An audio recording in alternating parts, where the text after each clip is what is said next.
Alright.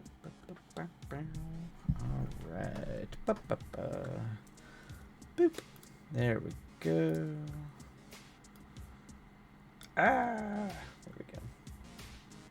Bring the volume down a little bit.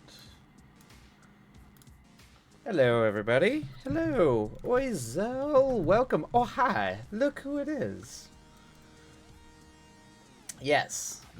I'm back. How's everybody doing? How's everybody doing out in internet lands after my week off? Just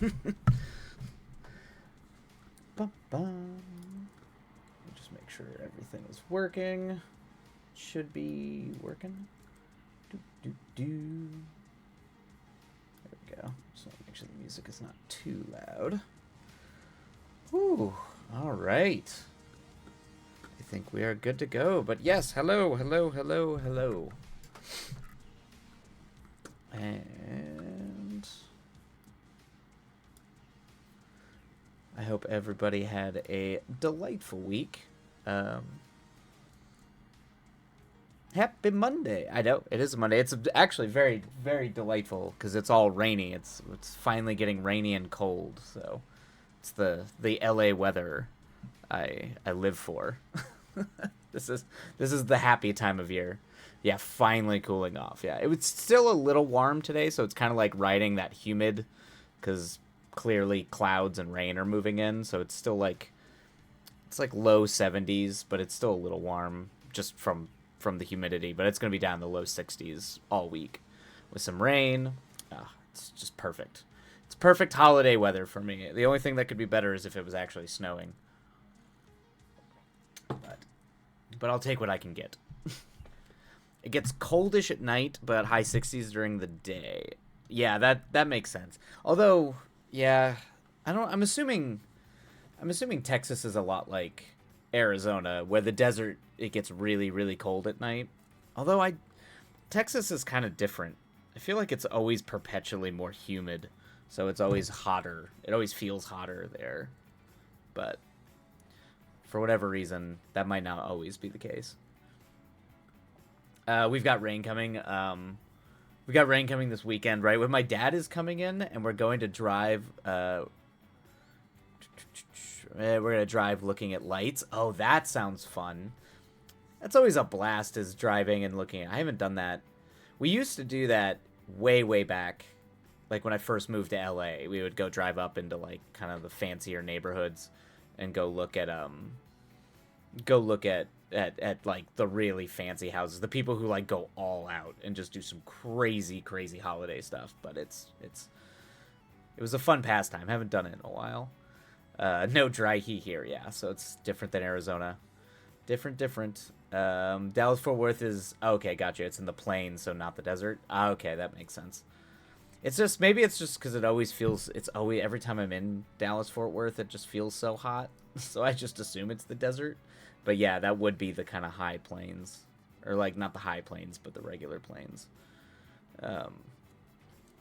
That's too bad, because at least in the desert, like the hard desert, like the dry deserts, it gets cold at night, so you can at least get the cool weather. We live about 40 minutes away from the Christmas capital of Texas. That's awesome. They have millions upon millions of lights. Okay, I did not even realize the Christmas capital of Texas. So it's just a literal entire group of people who are like, this is what we do. We live for this every year. They plan it out. They sketch it out. They get architects involved and just deck out, make the most intense Christmas village imaginable. Is what I picture. That's what I'm picturing in my head. It'll be a desert. Give it for a few more years of climate change. Sadly, that's probably true. We're doomed. We're always gonna be doomed. It's all gonna be desert. Eventually. Oh, whoa. Oh, you posted it in the Discord. Oh my god. Yeah, that looks like the Christmas capital of the world. Good lord. That's insane. Whoa. Okay, Grapevine. That looks wild. The picture, the like cover picture with whatever was going on inside there looked insane. That, like, looks really familiar. That must be... Is that inside, like, a mall? Okay, it's... Or I guess it could be a hotel. I don't know. Where all that stuff is hanging looks, like, really, really familiar to me. It makes me wonder if I've been there without all the Christmas decorations. Wild. That is wild. Ba-ba-ba. Let's see. They have millions to be given a few more years of climate. Oh, yeah. Drop the link. That's Cryhill. It's a resort. Oh, gotcha. Yeah, sorry. I guess I like just the resort name. The auto mod got mad at the resort name. Yeah, the Gaylord Resort. Okay, you know what? I might have been there. That sounds really familiar. I wonder if I did it. I wonder if I had to film at a convention there. It would make sense. What are you doing, chubby boy? What's up? Okay, sorry. My cat is making big chunk. Yeah, I know. I just heard him. I'm like, what are you doing there, champ? What are you doing? Ghostly, hello. I have arrived. Welcome in, Ghostly. Welcome. How goes the Monday? I hope everybody. How was the week? I hope everybody had a delightful week. Mine was good. I didn't quite get as much time off as I had hoped, but it was nice to kind of relax and not be stressed out about everything, so it was very nice. I still had to work a lot more than I intended, but that's fine. Yeah, I was not going to have my fancy coffee, which is just because my local cafe is always closed on Mondays, so I have to get the Starbucks one because that's the only thing that's nearby. And so it's my latte, my milk and espresso. That's about as fancy as I get. But I needed it. I wanted to take a nap. I wanted to take a nap instead of stream and run a D&D game tonight. So I needed the caffeine boost. Ooh, Ghostly, you're off until the 2nd, so you are having a lovely day. Oh, you've got a great vacation till the 2nd. Very, very nice. That's some time. How are you? It's been 5 ever. How be you? Or how you be? I'm doing well. I am doing... Oh, yep. Nope. It's a Marriott. It's a Marriott hotel. I've been there.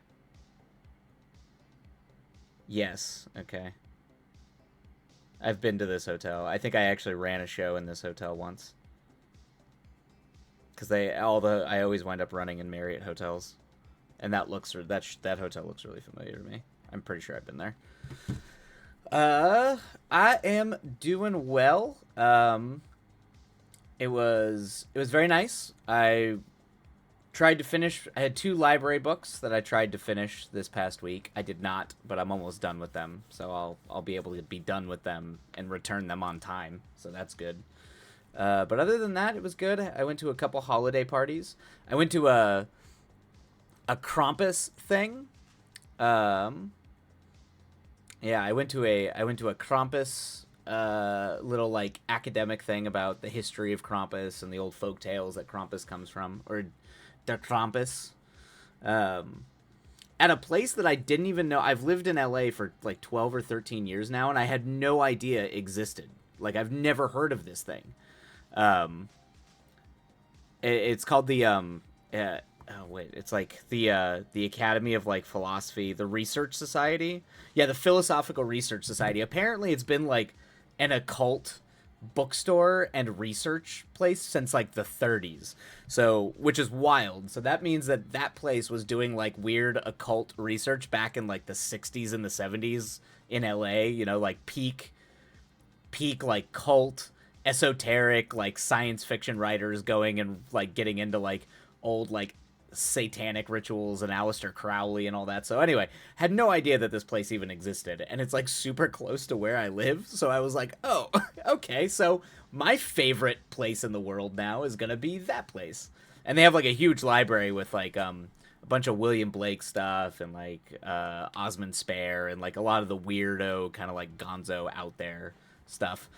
Ghostly, yikes. It's the fun Satanist. It's just the druggy, Aleister Crowley, like guys that go out and talk about like seeing angels in the desert and doing weird like art magic practices. Anyway, it has a little bit of a different connotation in the 60s. It's not like actually people going out and doing it's not like people going out and doing human sacrifices. It was what was the guy's what was his name? The guy who was one of the major innovators for the jet propulsion systems that like we use now and that like NASA used. He was like one of the big innovators there, but he was super into that stuff. He like believed in alchemy and like all kinds of wild stuff. Oh, I have a book on him. What was that guy's name? Damn it. Anyway, yeah, just so you know, there's like really famous science people that have been around in the 60s that are like that believe some crazy stuff. Like actually thought they could go out. Is it kind of in the astrology girl lane? I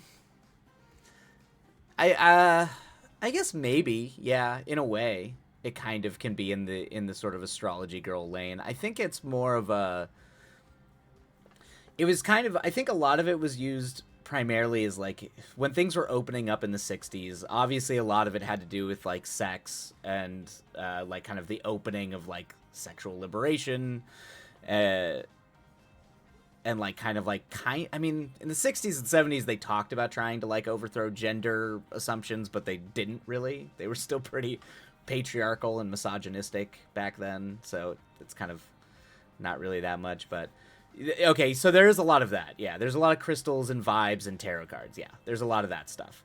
And tarot's really, I mean, that was really popular and common with like the Aleister Crowley, like early, the kind of the early occult crowds, like back in the I mean, the Christus. I think tarot kind of got popular in the 30s. It kind of grew out of the spiritualist movement at the end of the 19th century. But got really popular with that kind of stuff. But a lot of it, the stuff that I research that I find really interesting is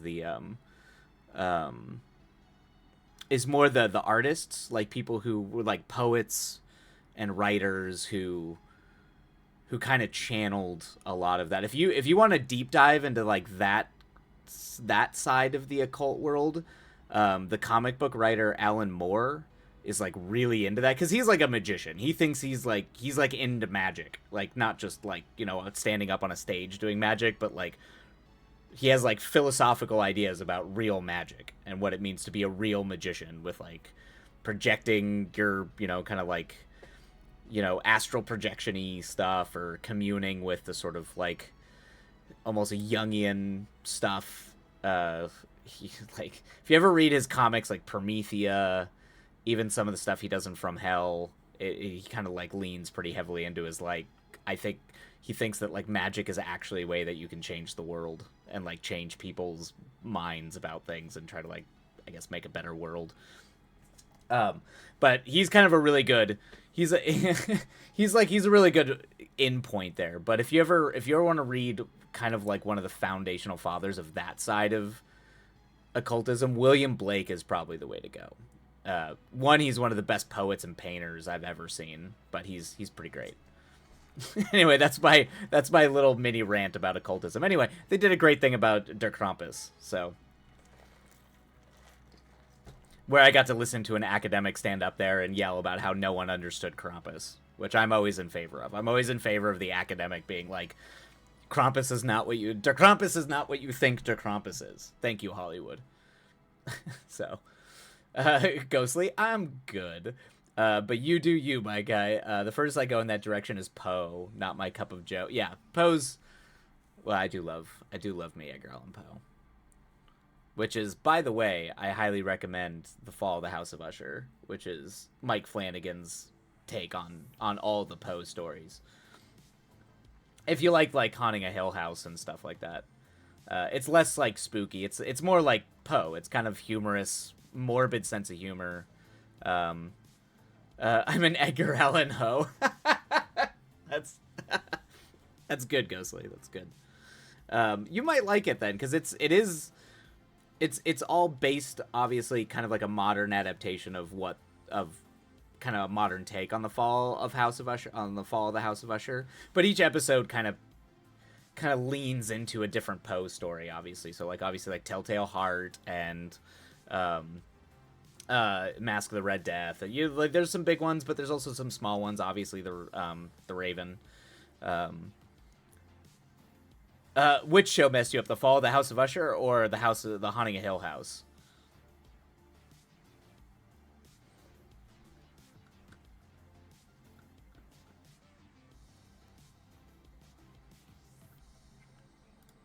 Because they're both good. Oh, the Fall of that. Oh, gotcha. Okay, so you already saw it. Okay, the yeah, the Haunting of Hill House was the first one that Mike Flanagan did. The guy who made the Fall of the House of Usher. That one's much like spookier though. That's definitely much more like spooky time, like real hard ghost story. So if you're easily spooked or that can be like too hard for you, I wouldn't recommend watching it. Oh, you made it to episode 4 and I couldn't finish it. Which one was episode 4? Was that was that the Telltale Heart one?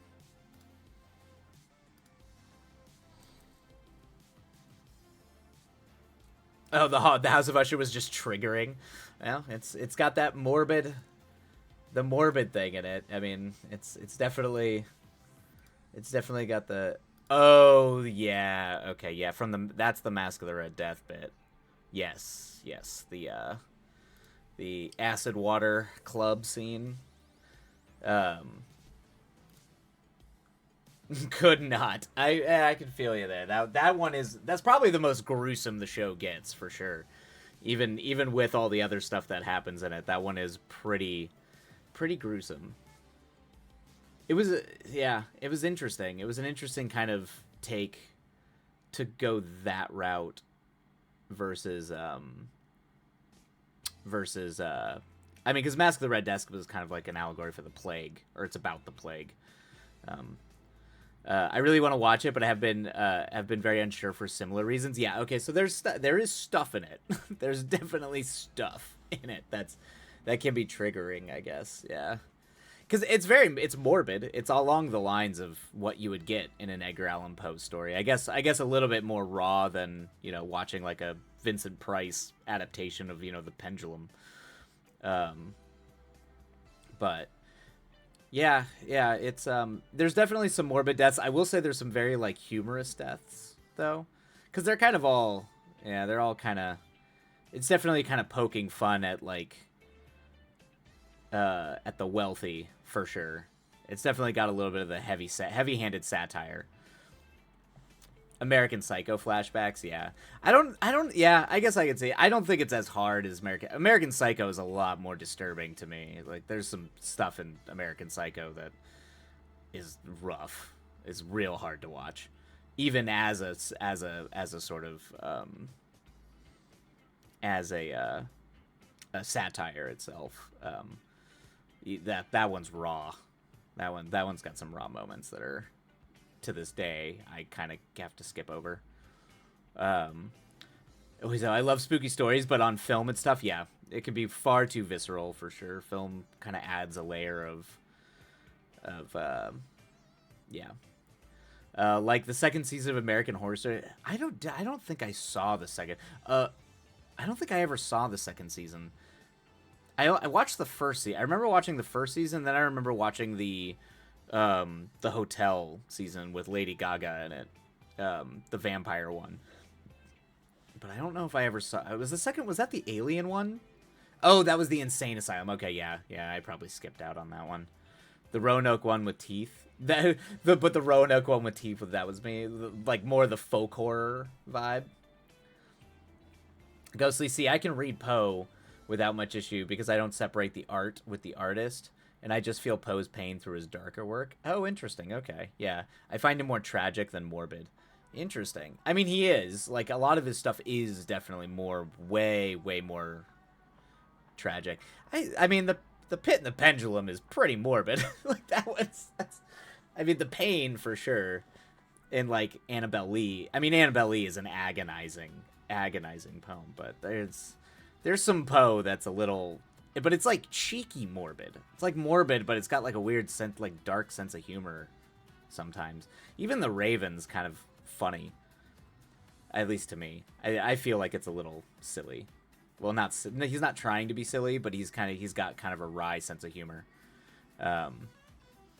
about it, which I was kind of, particularly because Fall of the House of Usher kind of pokes fun at the wealthy, kind of like the decaying empire of a wealthy family. He's kind of like leaning into that sort of like cheeky sense of humor, I guess, or that kind of morbid sense of humor. With the Nellie Blythe, I think that was her name. Yeah, okay. Yeah, I think I skipped that one. Ghostly, that's my favorite poem. Annabelle Lee has my heart. Yeah, Annabelle Lee's a great poem. City in the Sea is fantastic as well. Yeah. Both those poems are the core emotional poems of the adaptation of The Fall of the House of Usher. You actually see the main character, the guy who plays the lead Usher character, he quotes Annabelle Lee all the time as well, and they do a lot about City in the Sea.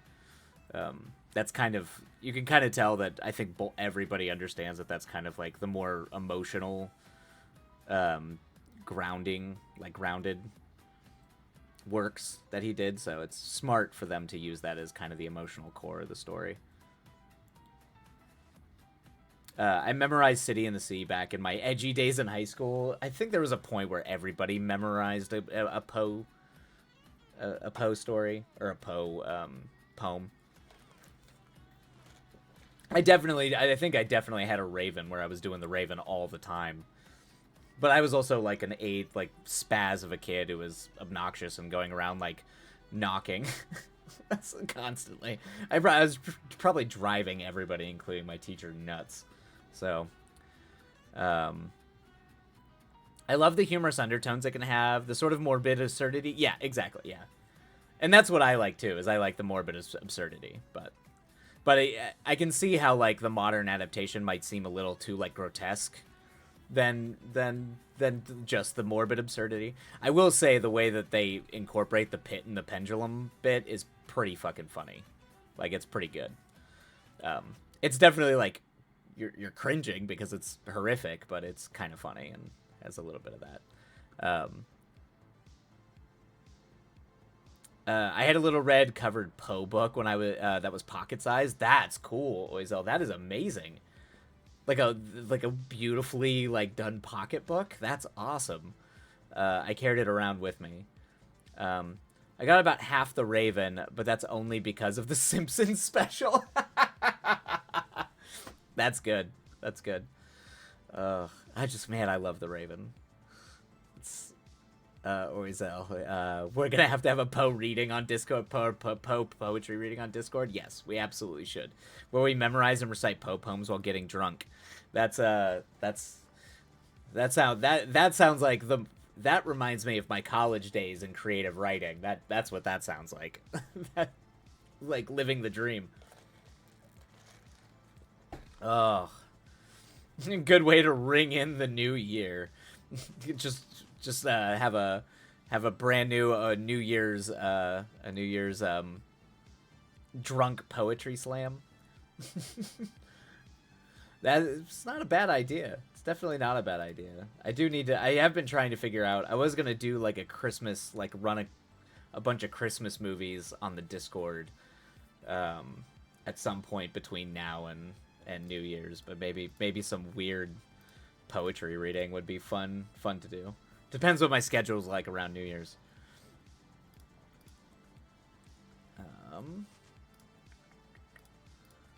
Alright, well, I'm gonna run an ad, and then we should probably get into these writing sprints, since I do only have about 2 hours before I have to actually run a D&D game. So we're gonna go ahead and run the quick ad, and then we will start our first sprint of the evening. Yes, it is the D&D Prep stream. Alright, we're gonna run an ad, and then we'll go ahead and get started on that. So, for all of you, mute the stream so you're not accosted by advertising, by the capitalism. I put my Pocket Poe book in the Discord. She is destroyed. Oh, good. Oh, I'll have to check it out. All right. All right, everybody. I'm going to go ahead and start the timer, run the ad, so feel free to mute, and then we will see you all on the other side. Happy writing, everybody, and we'll see you in 30 minutes.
Right. And there we go, everyone. That is the end of that sprint. How'd it go? Hopefully it went well. Productive, the words, if they came. If not, might have all just been chatting. Which, equally is valid. Something right and dirty.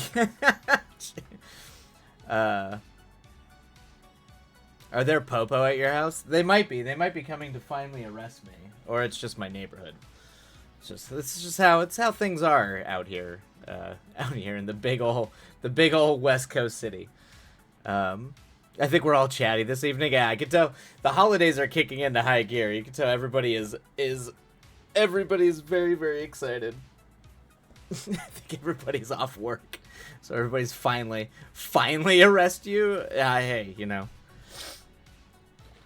they've let me get away with everything for far too long, to be fair.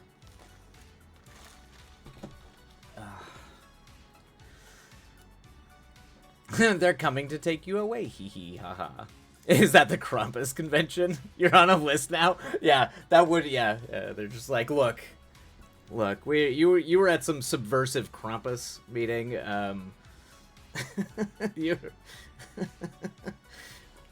So now I'm gonna, like, at that point, what are they gonna punish me with? Candy canes? Did Big Brother finally have enough of your shenanigans? Yeah, Big Brother put me on a list. Definitely too much to be on a list, which is funny because I'm pretty sure my dad was on a list, and my dad was an airline pilot. So, I'm sure I'm just on a list by proxy. Ghostly, dude, we're all on a list. I see what you did there, Ghostly. Shenanigans. Wow, I did not even catch that. Well done, Ghostly. You snuck that in there. That completely flew under the radar. Well done. No, I'm illiterate. No, just take it, Ghostly. Take it. Always, if there's a mistake, always just take it. Take it. Let everyone. Yeah, you should absolutely take full credit. Always just convince everybody that's how you convince people you're a genius. That's how we all do it. There's a I don't know if it's David Fincher or I don't know. It's one of the big time famous filmmakers, but that was kind of their thing, is if there's ever a mistake or something you didn't notice that people notice and then say you're a genius, they were like, always take the credit. Just take the credit. Any writer's workshop will teach you to take credit for moments of unintentional genius. Exactly. On film sets, there's an actual term for it on film sets that comes from Conrad Hall, who's a famous cinematographer, called happy accidents. So essentially, like, you'd set up like a camera, the angle would be there, and somehow the light would just hit at this like perfect moment, and it would just, you wouldn't even have to light it. You wouldn't even have to like structure the light. It just suddenly would be the perfect image, and you'd film it and people would be like, oh shit, that's a happy accident. It's a real thing. You listen to Roger Deakins and a lot of these other big time names talk about when people are like, oh, this iconic shot, and they're just kind of like, that just kind of happened. That was a happy accident. You just need eyes to see it when it happens. Sometimes life just takes me and things work out while I float in this fishbowl of life, man. Yeah, Ghostly, that's the same for all of us. Isn't that a Bob Ross thing, happy accidents? Oh, maybe did Bob Ross do that? I always heard it from Roger Deakins, the DP, because he always said that he learned the term happy accidents, or what they called happy accidents, from Conrad Hall. But it could also be a Bob Ross thing. Oh, happy little accidents. Okay, I mean, it's the same thing. I mean, Bob Ross would probably, the happy little accidents makes it a little bit more endearing, like Bob Ross. Oh man, yeah, what was that? I saw it circulating around on social media where they were posting that clip of Bob Ross doing like his first show back after his wife passed away. and he just did this whole thing about how you need like a little bit of darkness in the light and stuff like that. And he's just like, I'm just gonna wait for the light. I was like, this is the most endearing and simultaneously tragic and beautiful thing I have ever seen. That was a Bob Ross, man. We need there's some of those people blow you away, and Bob Ross is one of them. Yeah, it was very like sweet and endearing, but in like a very broken-hearted kind of way. But that's what it reminds us. Like every time I hear things about Bob Ross, that's always what it comes back to. Random, did you ever read my story? I don't know how to say this without sounding like being pressured. Just wondering, totally fine if not. I haven't finished it, Ghostly. I'm terribly sorry. Almost there. We're almost done. But I'm withholding my comments until I actually finish it, because I don't feel like it's fair that I keep commenting on it while I'm reading it. But I'm almost done with it. I do promise, Ghostly, it will be done this week. I can give you a streamer's promise. A stranger on the internet streamer's promise that it'll be done. That I will have it read. I will have it read this week. Unfortunately, I was simultaneously reading a book called I had 2 library books that I was trying to burn through to get done before they go back to the library. So, and one of them is The Sound and the Fury, and it's my first. I've actually never read Faulkner, so it was the first time I'm deep diving into Faulkner, and it's a lot. Faulkner is a lot for me to go through. So it's been so the reading comprehension is a little slow there. It's brilliant. I mean, it was brilliant. It just took me, particularly that first section of The Sound and the Fury, where I'm like, oh, I'm traveling through time with a person who is like deaf and dumb and also has like a developmental disability with 0 punctuation. So I'm just kind of like flying on vibes for the first section of that book.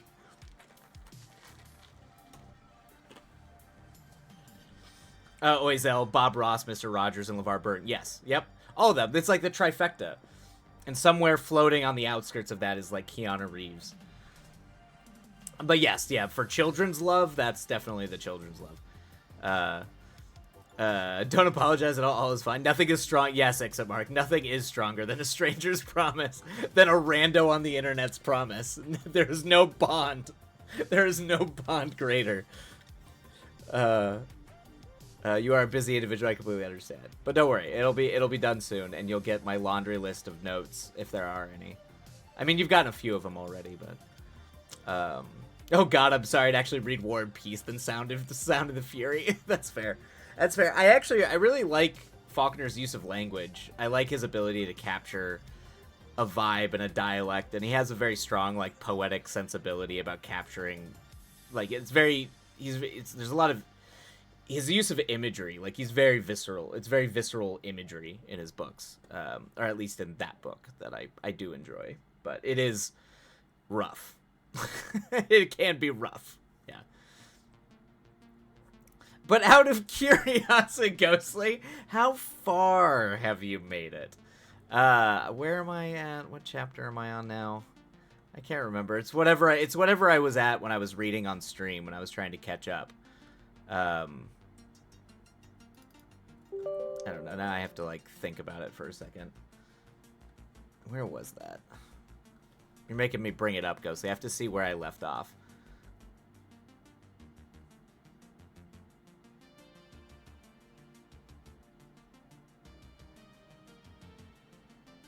The Barbara Pixel Pop. Just quite. Oh, yes. Where are you? Let me find it.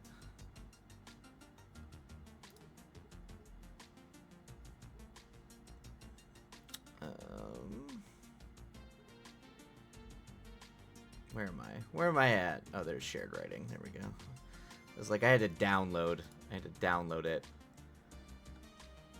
And now I can't find it on my Windows partition. There we go. Where are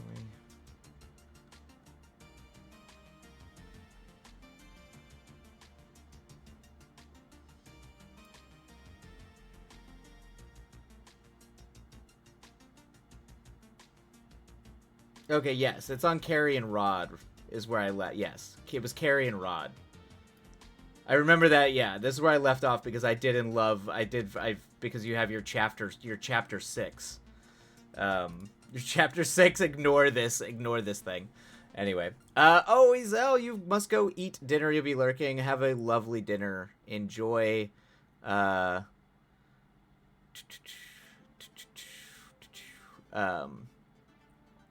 Enjoy your dinner. I hope it is delicious. Okay, Exit Mark, gonna pop out again. Lovely hanging for a bit. Thank you so much. We'll be back tomorrow, and Friday will be the stream schedule this week. But, of course, take care. Have fun. Have a lovely, lovely eve, Exit Mark. Ghostly, see, that's the thing I like about my writing. No one will not steal it. Oh, don't be mean to yourself, Ghostly. That's not true. But also kind of not by... It's like the lurking. Yeah. I did actually add a bunch of commands in there, so there is a lurk command nowadays. I also added a couple of others that just instigate movie quotes. Yeah. I do think you should have a chapter somewhere in the story, Ghostly, that does say, ignore this monstrosity of a chapter. I feel like that actually is a really, really good chapter title. Maybe not for Pretension Most Foul, but at some point. Good day. Dude, I was even considering putting a pen name to it. Oh, no. I mean, that's up to you if you just, for whatever reason, but I wouldn't do it because you think it's bad. Because that's one, not being fair to yourself, but don't, yeah. I will most definitely be using it. Yeah. It's like, if you want to do it because you want to be right and be known under a different name, that's fine.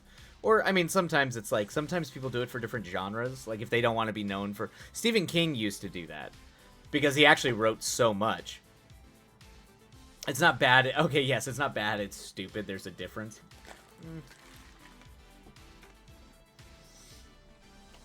Yes.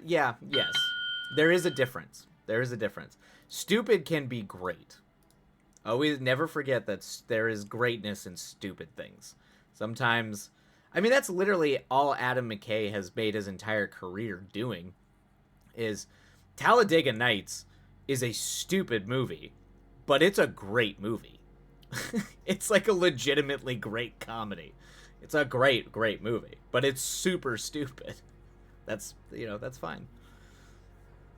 Yeah, see, that's what most people... I was considering doing a pen name for brand reasons because I don't want to get put in a box. Yes, that's... So Stephen King used to do that. A lot of writers do that. That's absolutely what you should do, Ghostly. If you want to use a pen name for that specific thing. Like I do...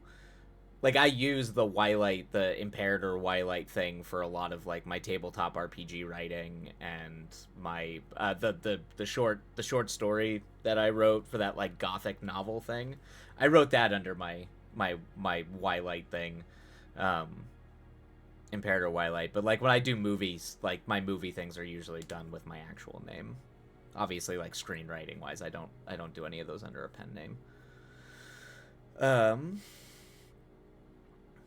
I also really like the history and aspect of female writers drawing, donning the male pen name. Yes, yeah. Originally because sexism, but you take it as a choice. Hey, that's cool. I mean, that's cool. Take it as a form of ownership in a way. There's nothing wrong with that. I think there's some writers who still do that. I assume they don't do that for sexism reasons, but I think some people do still take on like adult, like male names. Isn't there? I swear to God, there's current. Maybe I'm wrong. Maybe there aren't any, but I could have sworn that there were some current authors that still go by or androgynous names. Not necessarily like they can be male or female, and they do that by choice. Like gender neutral names. No, I'll have to look it up, but anywho. Alright, well, we should probably get back to our sprints. Okay, we're gonna have to run an ad, so I apologize for everybody. There will be stupid ads. So either do the pop out trick or whatever that is. I also think my pen name is Baller, so there's that too. Is it Ghostly? Are you keeping it Ghostly? Ghostly Zosh? I mean, you don't have to say it if you don't want to. If you want to keep your pen name secret, but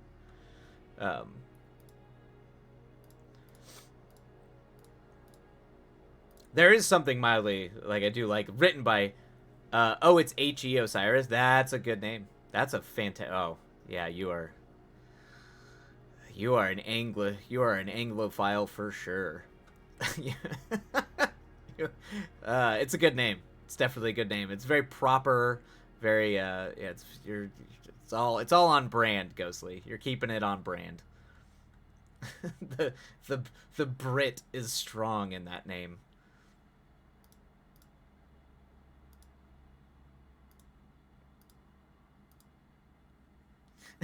Exactly. Yes. Yes, Ghostly. You have nailed it. My writer persona is a 50-year-old British man. Yep. Yep. Yep. And you have succeeded with flying colors. You have thoroughly succeeded. Jonathan is my spirit animal. Yeah. Yeah. It's probably why you write Jonathan so well. This is a tough up. Like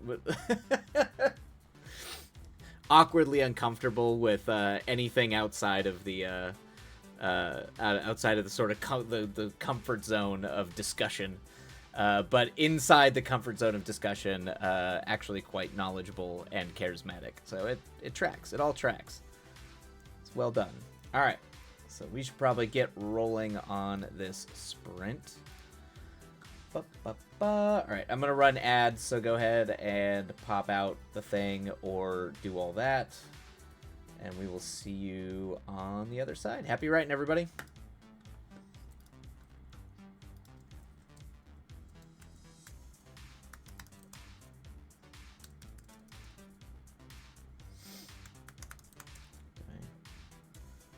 Okay. Nope, wrong thing.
Oh, and that is the end of that sprint. Yo, Ghostly, what's up? Moxie Dice. What's Moxie Dice? Is having a going out of business sale? What's Moxie Dice? Let me look it up.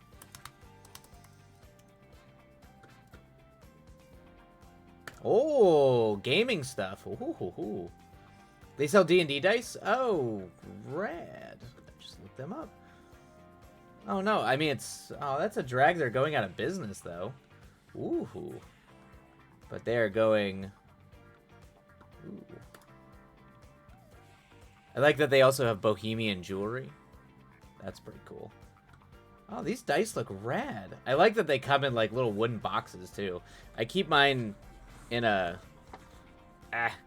Where is it?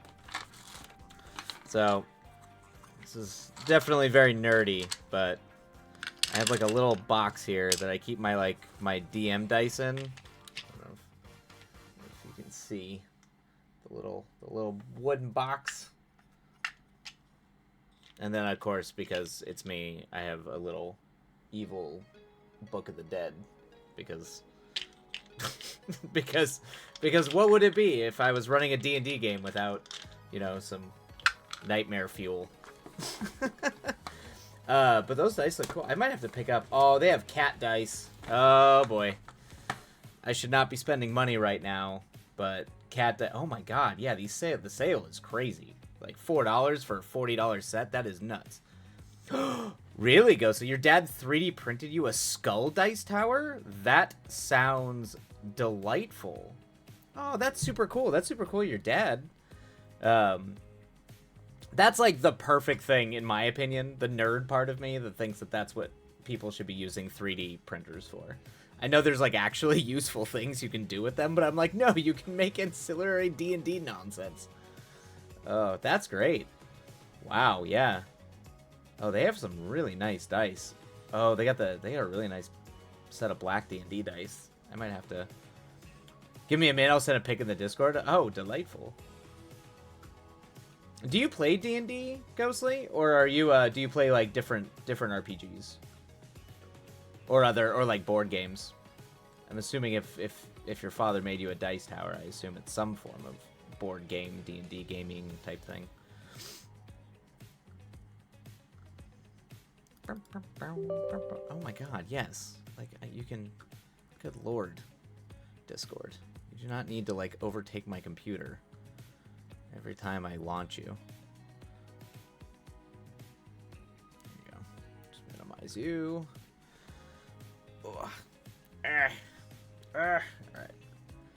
Oh man, you're gonna have me looking. I'm gonna spend the last sprint of the. I'm gonna spend the last sprint of the night just looking at all these dice.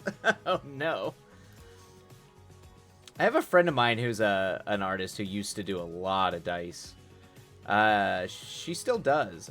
Really. Oh, you do play D&D. Okay, very cool. Very good. Well, I'm glad to see all the cool youngins are playing the D&Ds these days. It makes me happy.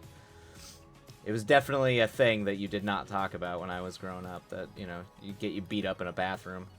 I mean, there's a lot of things that would get you beat up in a bathroom, but D&D was definitely one of them. That's why we used to break into my high school. Yeah, Ghostly? I just play with my Jewish friends, specifically the Jewish friends. None of the other ones. Just that's because Jewish kids are cool. they know what's cool. They know D&D rocks.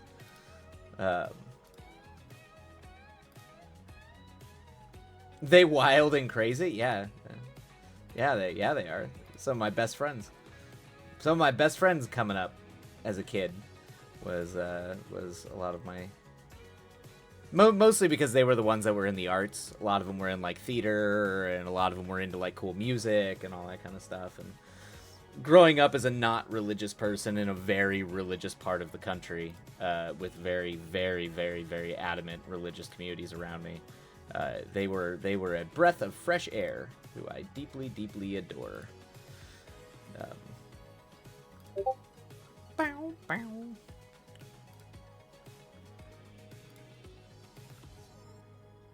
Oh, that's sick. Oh, that is sick. Whoa, whoa, your dad made... Those are awesome. Oh, that hand is cool. Like, the skull is very, like, cool metal, but that, like, evil hand is dope. And, oh, and you paint them? You did a really good job painting. Do you do, like, miniatures and stuff, too, Ghostly? Or is that just, because I was going to be like, yeah, man, painting them is not a bad...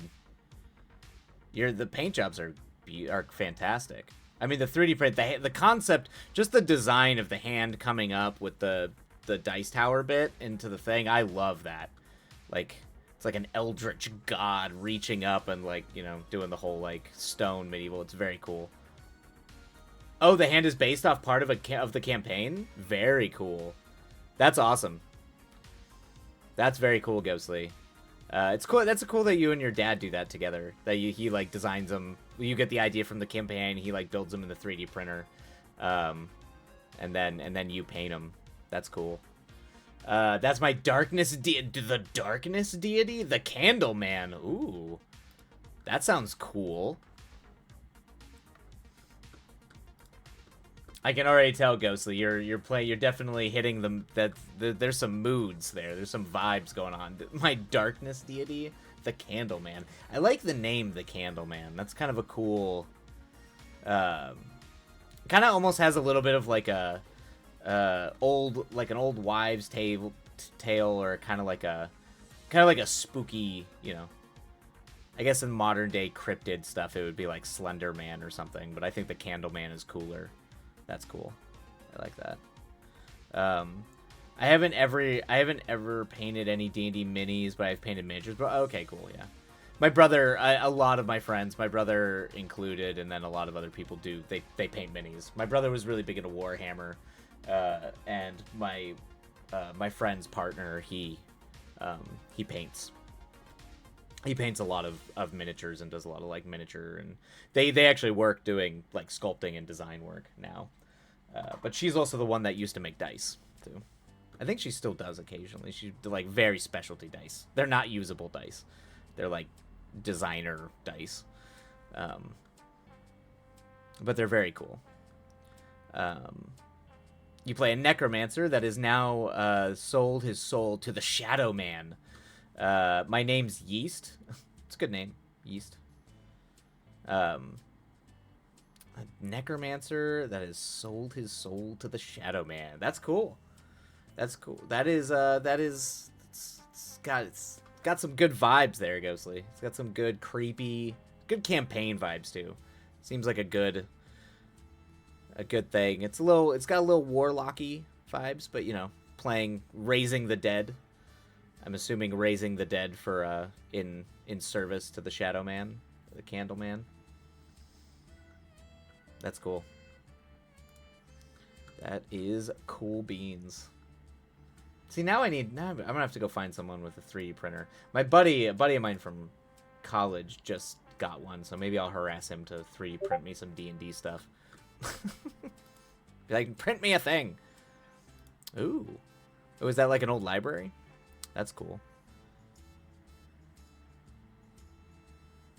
I put my favorite mini in the Discord. Yeah, it's like an old book library. That's cool. It's made out of an edible arrangements box. Well done. Well done. The floor texturing looks really good. I mean, like all the wood staining, it works really well. Scrolls, the colored books. You got some good little detail going on in there. That's good work, Ghostly. That is really good. Well done. Popsicle sticks. Oh, yeah. Okay, that makes sense. Just cut off the circular part. Put them together. Yeah, that's dope.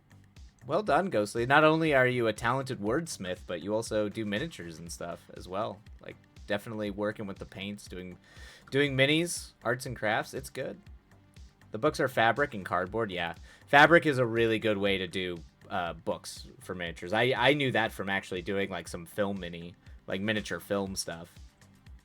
It's amazing how good fabric holds up on camera for like books and scrolls. Yeah. Oh, that's a scene from the fantasy road trip book? Very cool. Very cool. I like the... Is that a painting? Do you have like a little painting in there? That's pretty dope. What is that? I can't... Oh yeah, it's like an old... Is that like an old Byzantine painting of like a woman in a shawl? With like a flower? I can't tell if that's from... It looks like Renaissance era, but it looks like it's depicting like kind of a Byzantine, like Sumerian or Babylonian person. But I can barely see it. But that's cool.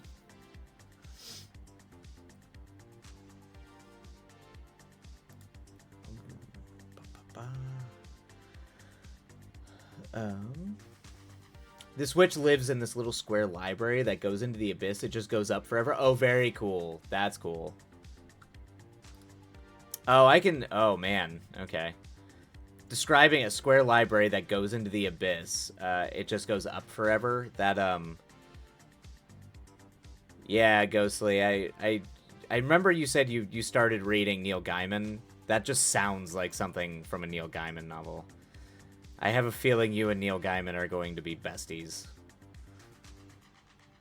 I don't know, that reminds me of like a scene I would see, like one of the more psychedelic scenes I'd see in something like American Gods. It's good stuff. It's good stuff, Ghostly.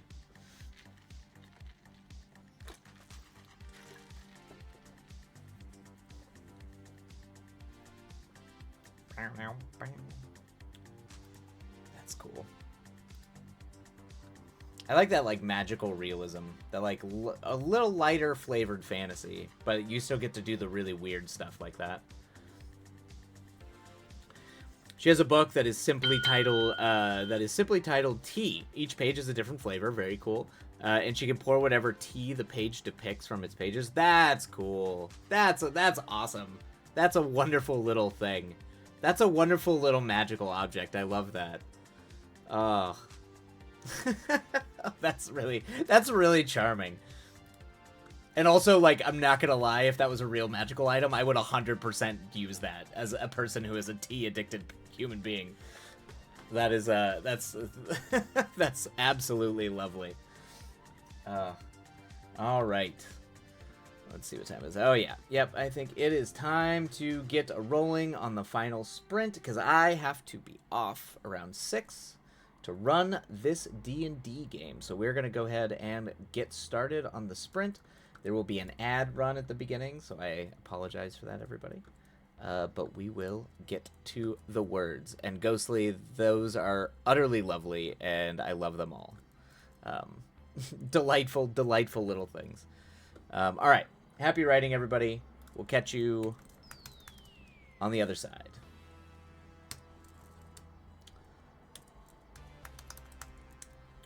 At one point, the characters are looking back on their adventure in retrospect, and they both proclaim, "We drink tea from a book," amongst all the crazy things they did.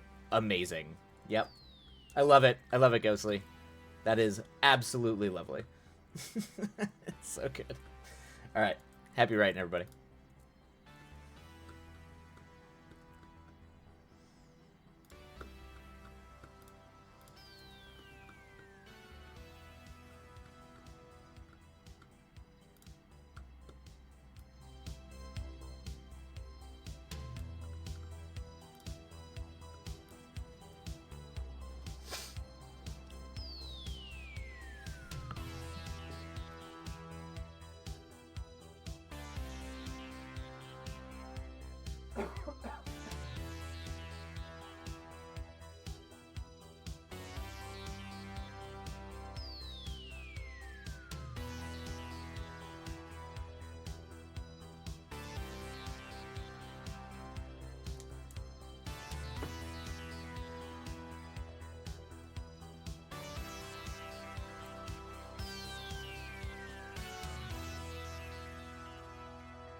Welcome in, Raiders. We're the advisor. Hello. Welcome in. Welcome in. We come a raiding. Welcome.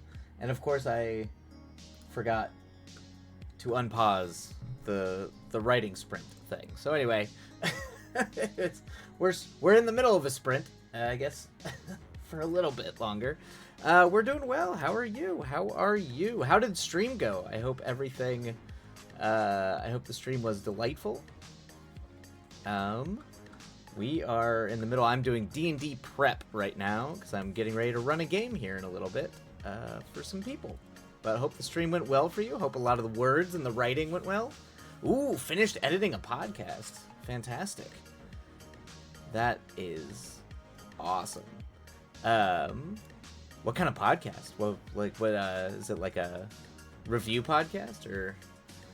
And yes, and of course helping out. Unfortunately, Ghostly might have almost bought some stuff, or might have got wound up in an ad or like a scam thing. So now it's hopefully it's those damn Facebook ads. Can't trust them. Yes, Ghostly, I'm sorry, but I think you'll be okay. I think you'll be fine. You're doing a podcast for the audiobooks. Awesome. So it's you reading books. That's cool. I don't know. That's gotta be fantastic. I don't know if I always wonder if I had like the voice for that, because some people, there's a part of me that's like, if I wanted people reading my writing, I want them to be the most grandiose voice possible. So I applaud you and admire you greatly for publishing with your own, like reading your own novels, because I don't know if I'd be able to do that. I think I'd be too nervous to do that. I usually read on stream. Okay, but I got behind. Gotcha. Were they other things that would work? It might, maybe. Really bring my old high school theater kid out and hope I can make it work performance wise. But thank you. Anywho, it is unfortunately the last sprint, but we can all write together for the final sprint. Hopefully. I used to do radio in college, and I did another interview podcast for a couple of years. Oh yeah, so if you did radio, that's, yeah. And I did that for a couple, yeah. So I enjoy it. Awesome, yeah. Radio is like some of the best voices out there are like radio voices. If you did that and like honed it, that is like your entire, the craft of being able to have people to just sit and enjoy listening to you talk about anything just by your ability, your affectation, your voice. Yeah, it's a craft. There's a craft to it. So that's cool. That's fantastic. Awesome. Yeah, it was at my college in a small town, but it did have happen to have fans. Yep. That's we had a local one where I went to school in Colorado. There was a local run by students, and I remember we listened to it. I used to write like some short skits for it because when I was with the theater department there. So yeah, they have their fans. Anyway, but welcome in Raiders, and I think we will. Yep, we'll just go ahead and do a longer sprint this time since I forgot to unpause the thing. But yeah, this will be the last sprint of the night before I have to run off and run a game. But for everybody who's working, hopefully the words come easy, and I will go ahead and shut up. But you can listen to the cat. Yeah, come on. There you go. Hello. All right. I reported the Facebook ad. Take that. Good job, Ghostly. Well done. Yeah, it was a blast. I did all the midnight 2 a.m. slots. Awesome. That's like peak time. Okay, I'm going to lurk and get some website stuff. Well, have fun. Of course, lurk away. Thank you so much. Oh, yeah, let me shout out. Yeah, Where the Advisor is fantastic. If you haven't checked them out already, I definitely creep in the streams when I can. But definitely check out Where the Advisor. Lovely people over there.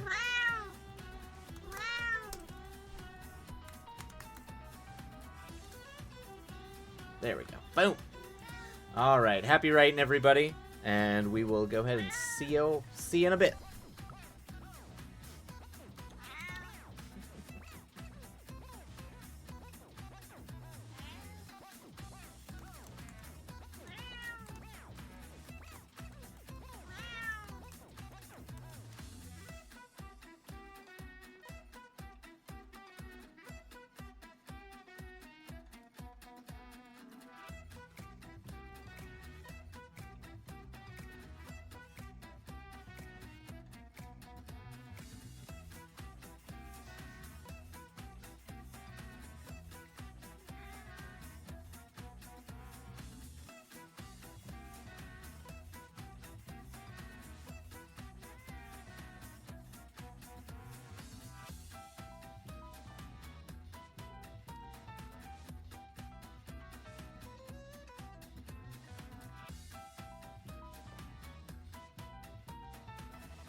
everybody, and that is the end of that sprint.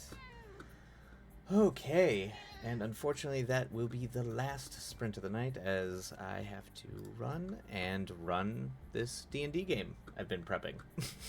So, but anyway, for everybody here who's new, who just popped in with Worthy Advisor, and don't know me, I am Wildlight, and I usually do screenplays. I write like horror films, and just generally do like film production. And yeah, usually we do this, just writing sprints, work, and help each other work. But till next time, everybody, I think we're just gonna go ahead and pop in and say hello to Lady Winter. Looks like we'll just go ahead and raid in there and say hello. But for everyone who's new, thanks so much for joining, and till next time. And yes, the princess is also demanding attention, so I must go see to the princess, make sure that she is happy. All right. Well, thanks for hanging out, everybody. Have a wonderful evening / time zone. Love you all, and we will see you all next time. Which will be tomorrow. Yeah, tomorrow at the same time. Bam. All right. And